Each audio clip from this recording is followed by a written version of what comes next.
महाराष्ट्र विकास केंद्र या संस्थेच्या वतीने दिला जाणारा जलमित्र पुरस्कार यावर्षी मध्य प्रदेश राज्यातील झाबुआ जिल्ह्यासह आदिवासी भागात जलक्षेत्रात काम करणारे संपर्क समाजसेवी संस्थेचे संचालक निलेश देसाई यांना जलक्षेत्रातील ज्येष्ठ कार्यकर्ते तथा समन्यायी पाणी हक्क परिषदेचे अध्यक्ष आणि भारती विद्यापीठाचे कार्याध्यक्ष आनंदराव दादा पाटील यांच्या हस्ते प्रदान करण्यात आला।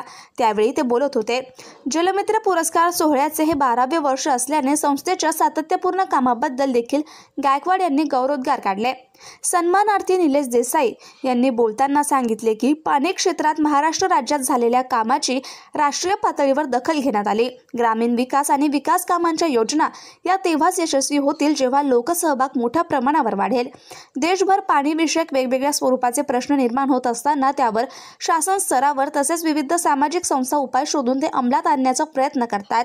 महाराष्ट्रात पाणी प्रश्नावर काम व्हायचं असेल तर पाण्याच्या विविध पैलूंबद्दल समाजात साक्षरता निर्माण व्हायला हवी असे प्रतिपादन राज्याचे निवृत्त साखर संचालक तथा यशदा या राज्य सरकारच्या संस्थेचे अतिरिक्त महासंचालक शेखर गायकवाड यांनी केले।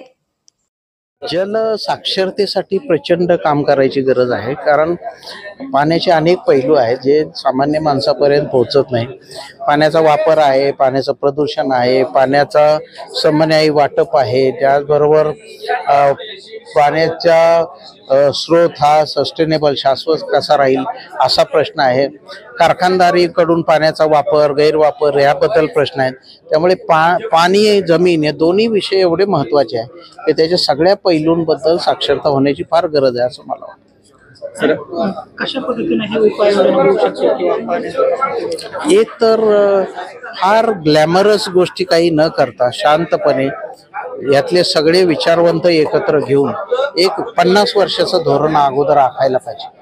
तसं केलं आणि टप्प्याटप्प्याने आपण एक मुद्दा कव्हर करत गेलो तर हा प्रश्न सुटेल असं मला स्वतःला वाटतं। मार्गदर्शनाची भविष्यकाळात गरज वाटली तर आपण स्वतः आणि मी सततच आहे, म्हणजे मी सतत समाजाबरोबर आहे आणि मी शेतकऱ्यांच्या बरोबर आहे, सामान्य माणसांबरोबर आहे। त्यामुळे मला वाटते आपला विकास केंद्र जेव्हा जेव्हा बोलवेल त्यावेळी मी त्यांना उपलब्ध आहे। सबसे बड़ी बात है कि जिस मुद्दे पर ये पुरस्कार दिया गया है, पानी पे काम करना आज की तारीख में देश की विश्व की सबसे बड़ी समस्या है। जितना प्रति व्यक्ति जिस तरह से पानी लगातार घटते जा रहा है, मुझे लगता है कि इस प्रकार के प्रयासों को प्रोत्साहित करने के लिए इस प्रकार के कार्यक्रमों का होना बहुत जरूरी है, ताकि इस प्रकार के काम को ज़्यादा बल मिले और लोग आगे ज़्यादा से ज़्यादा आए। सर, महाराष्ट्र में भी ऐसी पानी की बहुत समस्या है, तो इसके लिए अगर आपको कुछ इन्विटेशन मिलता है या काम करने का तो आपके साथ महाराष्ट्र में तो विभूतियाँ बैठी हैं। मैंने तो शुरू में ही कहा कि महाराष्ट्र का ही एक मॉडल ही ऐसा था जिसने देश भर को रास्ता दिखाया, चाहे वो वाटरशेड का हो, पानी पंचायत का ना हो, पानी बजट हो। ये ऐसे काम है जो महाराष्ट्र में ही काफ़ी हुए हैं और इसी को देख के हम कर रहे हैं। तो मैं महाराष्ट्र में तो क्या सिखाऊंगा, लेकिन हाँ मौका मिला जैसा अनिल भाई कह रहे हैं तो मैं ज़रूर मुझे खुशी होगी इस प्रकार के काम में आगे आने के लिए। पाणी हा विषय कुठल्या राज्याच्या किंवा एका विशिष्ट प्रदेशाचा बाउंड्रीचा विषय नाही। त्याच्यामुळे मानवाला गरजेचं सगळ्यात मोठा घटक कुठला आहे तर तो पाणी आहे। त्याच्यामुळे आपल्या देशामध्ये आणि जगभरामध्ये जे जे लोक पाण्याविषयी चांगलं काम करतात त्यांच्यापर्यंत पोहोचणं आणि ते करत असलेलं काम आपल्या भागामध्ये करता येईल का हे बघणं हेच एक सामाजिक कार्यकर्त्याचं काम आहे आणि तेच काम मी करत आलेलो आहे। यंदाचा हा 12वा पुरस्कार आपण आदिवासी बहुल असलेल्या झाबुआ जिल्ह्यामध्ये काम करणाऱ्या मध्य प्रदेशातल्या निलेश देसाई यांना दिलेला आहे।